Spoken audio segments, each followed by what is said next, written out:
Buenos días, buenas tardes, buenas noches, queridos Hans Brothers. Hay una pregunta que cada vez que asoma en internet viene con olor a acusación previa, como cuando alguien entra en una habitación diciendo no estoy enfadado, pero... y así. La pregunta es, ¿de qué vivís los curas? Y el problema no es que se pregunte, el problema es que se pregunta mezclando tres cosas distintas en la misma coctelera: sueldo, donativos y estipendios por intención de misa. Y claro, si lo agitas, sale barro. Pero no porque sea algo oscuro, sale barro porque a mucha gente le conviene que esto sea confuso. Así que voy a hacer algo muy poco sexy para las redes,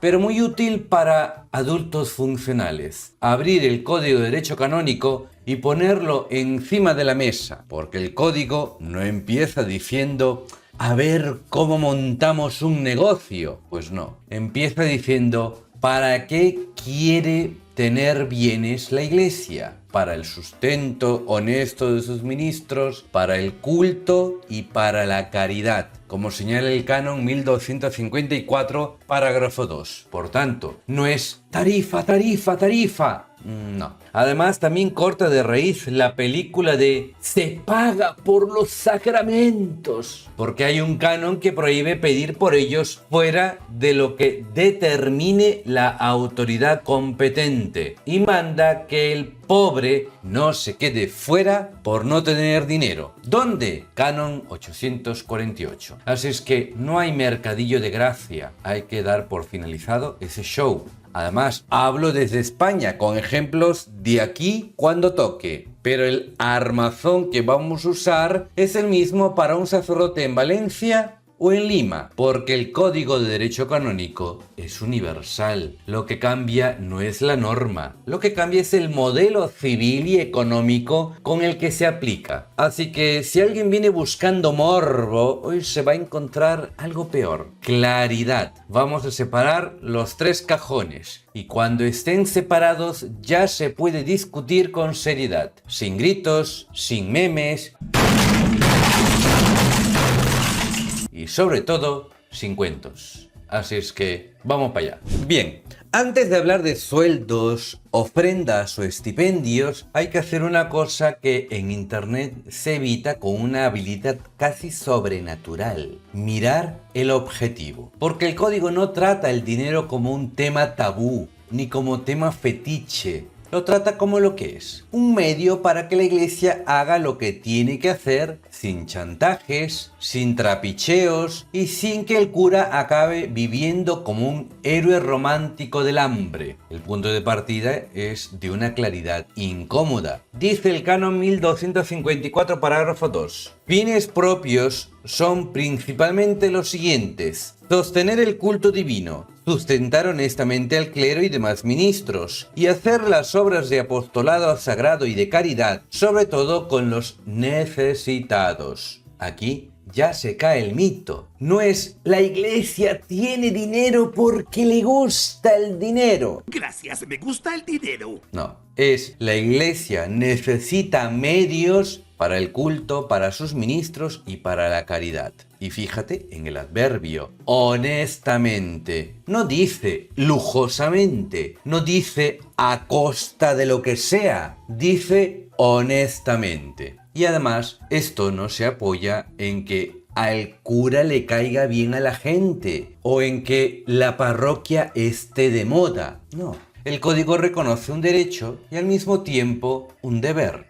Dice el canon 1260, la Iglesia tiene el derecho nativo de exigir de los fieles los bienes que necesita para sus propios fines. Y ahora viene lo más antipático para la mentalidad de yo no debo nada a nadie. no es un capricho del clero, es una responsabilidad de los fieles. Dice el canon 222, parágrafo 1. Los fieles tienen el deber de ayudar a la Iglesia en sus necesidades, de modo que disponga de lo necesario para el culto divino, las obras de apostolado y de caridad y el conveniente sustento de los ministros. O sea, que el sostener a la Iglesia no es una propina emocional, es un deber eclesial. Y por si alguien quisiera reducirlo a pagar estructuras, el canon no lo deja, ya que añade en el parágrafo 2, tienen también el deber de promover la justicia social, así como, recordando el precepto del Señor, ayudar a los pobres con sus propios bienes. O sea, aquí el código se vacuna contra dos caricaturas opuestas, contra la caricatura anticlerical de todo es negocio y contra la caricatura eclesial de esto no se habla. Se habla, sí, para que haya justicia, para que haya caridad real y para que nadie use a nadie, ni el ministro a los fieles, ni los fieles al ministro. Y por eso cuando el código habla del clero, no habla de limosna, habla de retribución conveniente y de dignidad. Dice el canon 281, parágrafo 1. Los clérigos dedicados al ministerio eclesiástico merecen una retribución conveniente a su condición, de manera que puedan proveer a sus propias necesidades y a la justa remuneración de aquellas personas cuyos servicios necesitan. Con esto puesto, ya se puede bajar al barro sin mancharse, separar los tres cajones y ver qué es qué. Primer cajón, el sustento ordinario y la previsión social. Y es que cuando alguien dice los curas vivís de donativos, suele imaginarse a un señor con sotana pasando el cepillo. Y si cae algo, pues cena. Y si no cae, pues ayuno místico. Se dice que el guerrero dragón puede sobrevivir meses sin comer nada más que el rocío de una hoja de ginkgo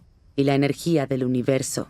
Suena muy evangélico en Twitter, pero en la vida real es una receta para el abuso. O te manipulan con la culpa o te conviertes en rehén del que más aporta. El código va por otro lado. Lo que protege es una idea bastante poco romántica, pero muy justa. Que el ministro no tenga que mendigar para poder vivir y servir. Por eso habla de retribución y de asistencia social, no de limosna. Dicho en una línea, el clero tiene derecho a un sustento digno y a una previsión mínima, y la Iglesia tiene el deber de organizarlo. Y es que el texto lo dice sin poesía, como se suelen decir las cosas importantes. Canon 281, lo hemos leído. Los clérigos dedicados al ministerio eclesiástico merecen una retribución conveniente. Y no se queda en el ya veremos. Pide que también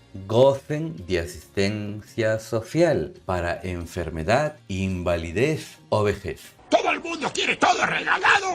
Oficina de Seguridad Social. ¡Soy viejo, deme! Eso en el parágrafo 2. Y es que aquí viene el detalle que mucha gente desconoce. No es un consejo piadoso, es una obligación de gobierno. El obispo no solo tiene que predicar y confirmar, también tiene que asegurarse de que sus sacerdotes no estén a la intemperie, literalmente. Dice el canon 384, procure también que se provea a su honesta sustentación y asistencia social. ¿Y cómo se aterriza esto? Con estructura, con un sistema, con un fondo, con algo que no dependa de si ese mes ha ido bien la colecta o si ha habido 3 bodas y 2 funerales. Por eso el código exige que exista un instituto que recoja bienes y oblaciones para proveer a la sustentación del clero y donde haga falta una institución para la seguridad social. Canon 1274, parágrafos 1 y 2.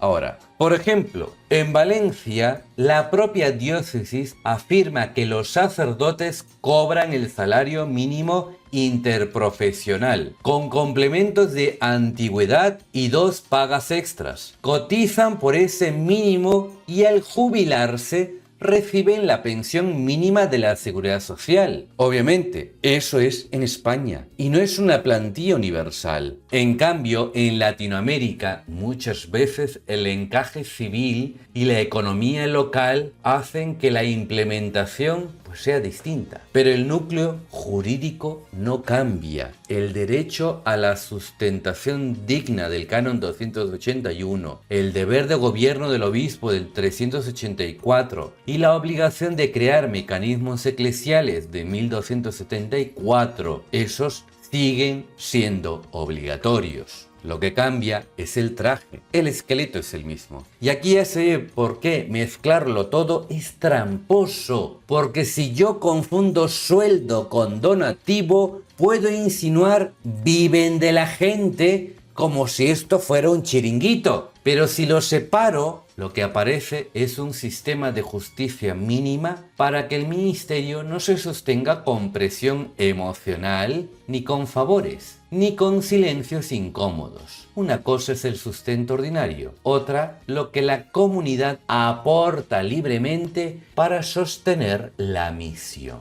Por eso ahora vamos con la palabra que en internet se usa como si fuera una prueba del crimen: donaciones. Porque mucha gente oye donativos y se imagina una cosa rarísima: que el cura vive de ir cazando billetes sueltos como quien persigue palomas en la plaza. Y pues no, por mucho que sea peruano, no cazamos palomas. Sigo.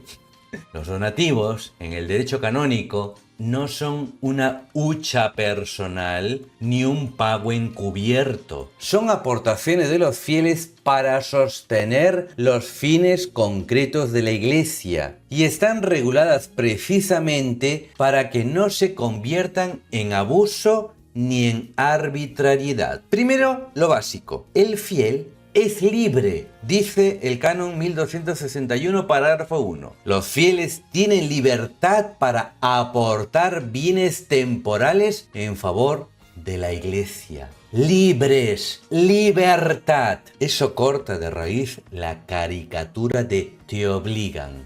Claro que sí, guapo, claro que sí. Otra cosa es que haya una responsabilidad moral y eclesial de sostener lo que uno ama, pero la aportación concreta no funciona con un impuesto eclesiástico universal. Por eso el canon arranca por la libertad. Ahora, segunda idea, libertad no significa desorden. El código da por hecho que esto se organiza. Dice el canon 1262. Presten ayuda a la Iglesia los fieles mediante las subvenciones que se les pidan y según las normas establecidas por la Conferencia Episcopal. O sea, que no es cada parroquia inventa su sistema en una servilleta. No, hay un derecho particular, hay criterios, hay cauces. Tercero, que es oro para poder desmontar suspicacias. Cuando un fiel entrega una ofrenda, el derecho presume que no la está entregando al cura como individuo, sino a la Iglesia como sujeto jurídico. Dice el canon 1267, parágrafo 1. Si no consta lo contrario, se presuman hechas a la persona jurídica las oblaciones entregadas a los superiores o administradores de cualquier persona jurídica eclesiástica, aunque sea privada. O sea, si alguien deja un donativo para la parroquia, no es el sobre para el bolsillo del párroco, salvo que conste otra cosa. O sea, que el fiel te lo diga. Esto es para usted, no es para Cáritas, no es para la parroquia, para usted. Si te lo dice, vale, entonces ahí. Pero si no dice nada y da un donativo, es para la parroquia, siempre. Y esto en contexto donde la economía es más precaria, en muchas zonas de Latinoamérica, por ejemplo, protege a todos. Protege al fiel de sentir que le están pasando la gorra. Protege al sacerdote de vivir bajo sospecha permanente. Protege a ambos. Cuarta idea, la intención del donante manda. Y aquí el código se pone muy serio, Canon 1267, parágrafo 3. Las oblaciones hechas por los fieles para un fin determinado solo pueden destinarse a ese fin. ¿Lo habéis escuchado claramente? Solo pueden destinarse a ese fin, no a otra cosa. Si te lo han dado para eso, es para eso. Iba a decir una palabrota. Relaja, relaja. Y es que si alguien da algo para el tejado, es para el tejado. Si alguien da para Cáritas, es para Cáritas. Y cuando esto se cumple, se cura una cosa que hoy está enferma, la confianza. Porque el problema no es que la iglesia tenga necesidades. El problema es cuando el fiel sospecha que su aportación se convierte en un ya veremos. En esto hay que ser muy serios. Quinto punto. Tampoco vale cualquier cosa en plan acepto lo que sea y luego pues Dios proveerá. No. El canon mete controles incluso para aceptar donaciones importantes o donaciones con condiciones, sobre todo cuando se trata de personas jurídicas públicas. Dice el canon 1267, parágrafo 2. No pueden rechazarse sin causa justa las oblaciones de que trata el parágrafo 1. O sea, cuando tiene una intención muy clara. Ni las cosas de mayor importancia sin licencia del ordinario cuando se trata de una persona jurídica pública.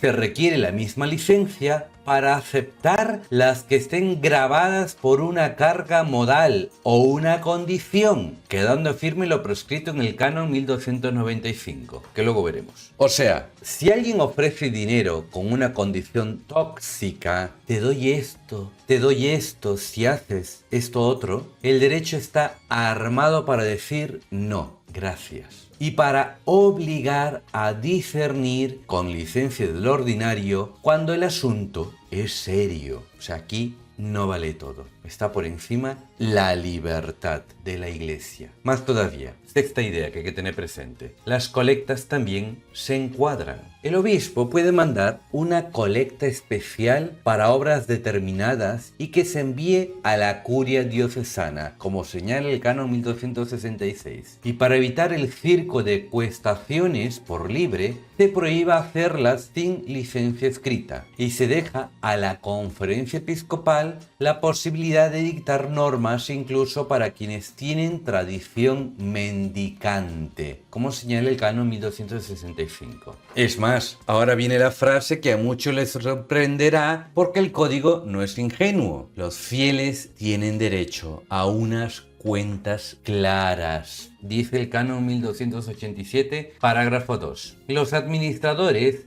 rindan cuentas a los fieles acerca de los bienes que estos entregan a la iglesia según las normas que determine el derecho particular. Y esto es el antídoto contra el dame y calla. El derecho no pide fe ciega en la administración, pide administración seria. Así que cuando alguien suelta, viven de donaciones, la respuesta sincera, adulta, no es ofenderse ni tampoco posturear, es separar. Una cosa es el sustento ordinario del clero y otras son las ofrendas para la vida y misión de la iglesia. Y dentro de esas ofrendas hay normas de intención, licencia, colectas y rendición de cuentas. Y si se cumple el derecho, el donativo deja de ser sospechoso y vuelve a ser lo que siempre debió ser, un acto libre, concreto y limpio. Y ahora sí, el tema que más huele a negocio para el que viene con prejuicio, las intenciones de misa.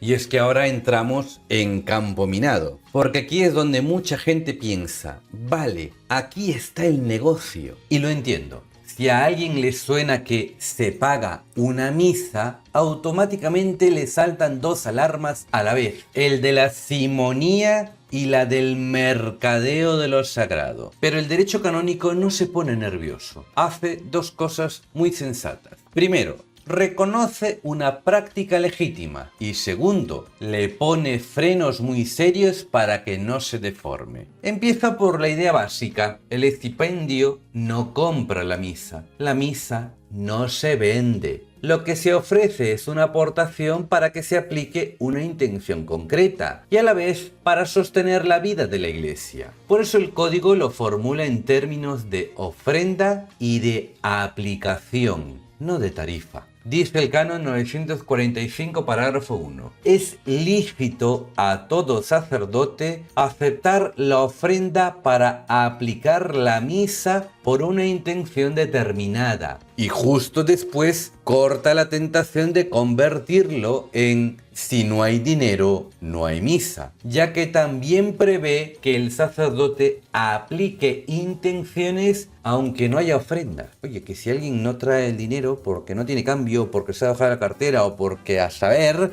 si no tiene, pues chicos, se coge la intención y se sale misa. Sobre todo si es un difunto. ¡Ay, es que no lo está pagando! Leñe, yo creo que el favorecido, que es el difunto, hará mucho más que los puñeteros 10 euros que la familiar no te ha podido dar en este momento por a saber muchas razones. ¿Es que acaso no tenemos fe sobrenatural? Pues vale, pues ya hará algo por ti, ese difunto, por quien estás ofreciendo la misa. Ya hará algo y no será poco.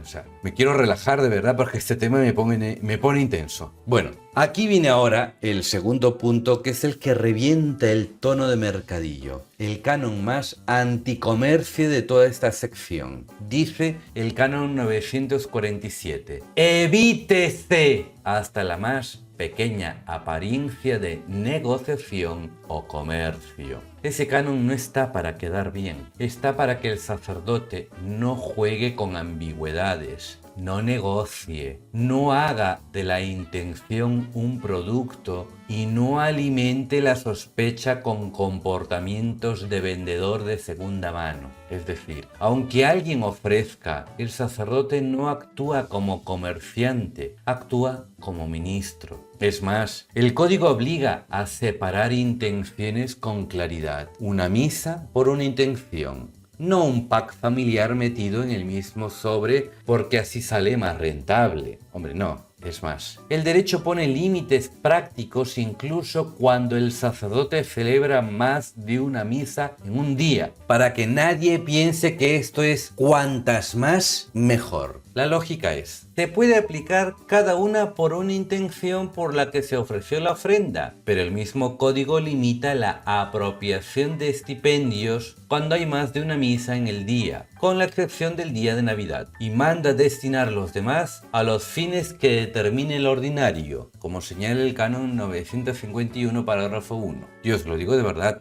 esto no es simple teoría. En la provincia eclesiástica valentina se fijó como referencia indicativa 10 euros por misa y 325 euros por las gregorianas, o sea, 30 misas continuas. Y el propio decreto reproduce la regla del canon 951, parágrafo 1, para que nadie se haga el distraído. Ahora, el matiz decisivo es este, que exista una cantidad orientativa no convierte el estipendio en precio. Es más, lo que el derecho intenta es exactamente lo contrario, que no haya arbitrariedad, ni que cada uno pida lo que le dé la gana. Por eso estas cosas las marca la autoridad competente en cada lugar, para evitar el aquí se cobra y el aquí se insinúa. Y si alguien piensa, ya, muy bonito, pero esto se presta a abusos, la respuesta que le daría es, pues sí. En abril del año 2025, el Dicasterio para el Clero publicó un decreto aprobado por el Papa Francisco actualizando las normas sobre intenciones de misa y ofrendas con entrada en vigor el domingo de Pascua de ese año. En concreto, permite intenciones colectivas solo si todos los oferentes han sido informados y han consentido libremente. Si no hay consentimiento explícito, no se presume. Y prohíbe sustituir la aplicación de la misa prometida por una simple mención o recuerdo durante una celebración o en algún momento de la misa, recordando además la obligación de llevar registros de intenciones y ofrendas y la vigilancia de obispos y párrocos. O sea, normalmente en mi parroquia, por ejemplo, hay una misa diaria, lo que llaman misa comunitaria, misa por los fieles de la iglesia. Todos los fieles saben que allí, si alguien se apunta y no hay nadie más, pues solo se aplica por ese difunto. Pero si otro más quiere, da por hecho, ya lo sabe de que habrá posiblemente otros difuntos. Y no hay ningún drama, siguen haciendo su ofrenda, que se destina a los bienes de la iglesia, los bienes y necesidades de la parroquia, y mucha paz. Incluso una práctica que tenemos en mi parroquia es que cuando hacemos un funeral en el Tanatorio Municipal de Valencia, invitamos a la gente a que pueda venir a la parroquia porque a la semana siguiente vamos a ofrecer la misa por su difunto. Y le dejamos muy claro, por esta misa no tenéis que pagar nada. La parroquia va a rezar por vosotros y vuestro difunto. Si podéis, veniros. Y la gente ya está enseñada. Reza con mayor fuerza y mayor ganas, canta con mayor fervor y mayor dulzura cuando ve gente que no es de allí. Entienden de hecho de que son familias que acaban de perder a un ser querido. Muchas de las familias van, te agradecen y vuelven a casa con toda paz. Y por eso lo hacemos. Otras llegan a decir,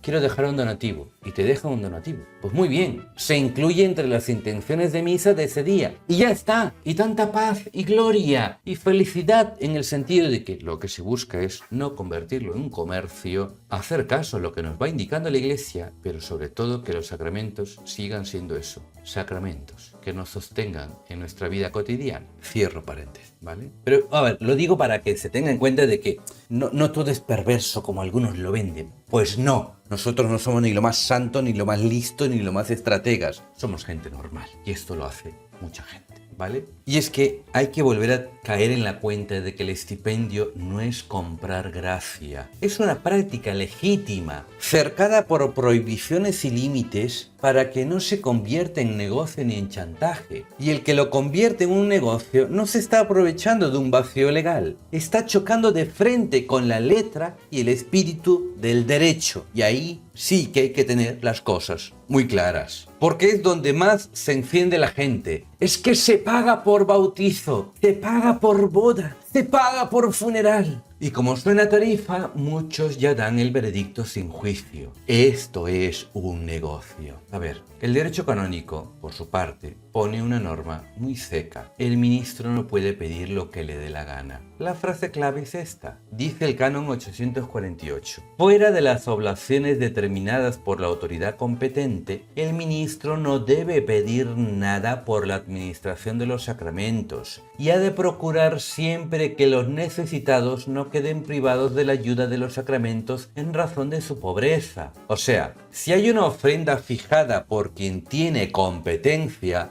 normalmente el obispo, pues se respeta el cauce. Si no la hay, no se inventa. Y lo más importante, el mismo canon obliga a proteger a los pobres para que nadie se quede sin sacramentos por falta de dinero. Y es que con esto se desmontan dos trampas a la vez. La primera, el tarifario encubierto. Ese estilo de no se cobra, pero ya sabes. Guiño, guiño. Eso no es tradición, eso es deformar la norma. Y una segunda, el chantaje inverso, que también existe. El de convertir los sacramentos en un teatro de presión emocional. Mirad qué generosos sois, mirad quién no ha dado. Como si fuéramos protestantes. Pues no, eso no es católico. Eso tampoco es algo limpio. Porque si la gente da, debe ser libre. Y si no da, no se le castiga por la puerta de atrás. Y es que aquí conviene decir una cosa con claridad.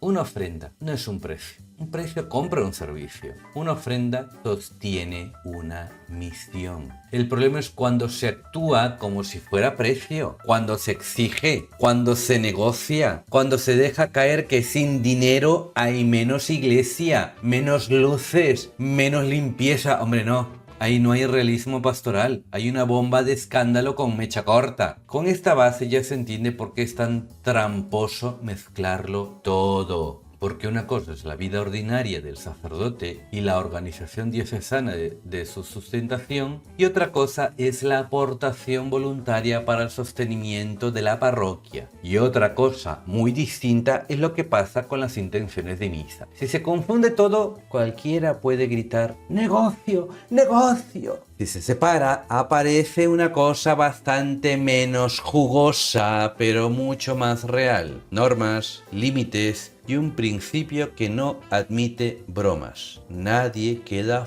fuera por pobre. Y es que ¿sabéis lo que pasa? Al final esto no va de la iglesia es buena o la iglesia es mala. Y así, va de no hacer trampas con las palabras. Si mezclo sueldo con donativo y con estipendio, siempre puedo fabricar sospecha. Si lo separo, en cambio, aparece lo que de verdad hay: un sistema de justicia mínima para sostener al ministerio, un cauce libre para sostener la misión y una disciplina estricta para que lo sagrado no huela a negocio. El código es bastante menos cínico que Internet. Dice que los bienes existen para el culto, para la sustentación honesta de los ministros y para la caridad. Prohíbe convertir los sacramentos en un paga y pasa y exige que el pobre no se quede fuera. Y cuando toca hablar de intenciones de misa, corta de raíz la mentalidad de mercado, que no haya ni la más pequeña apariencia de comercio.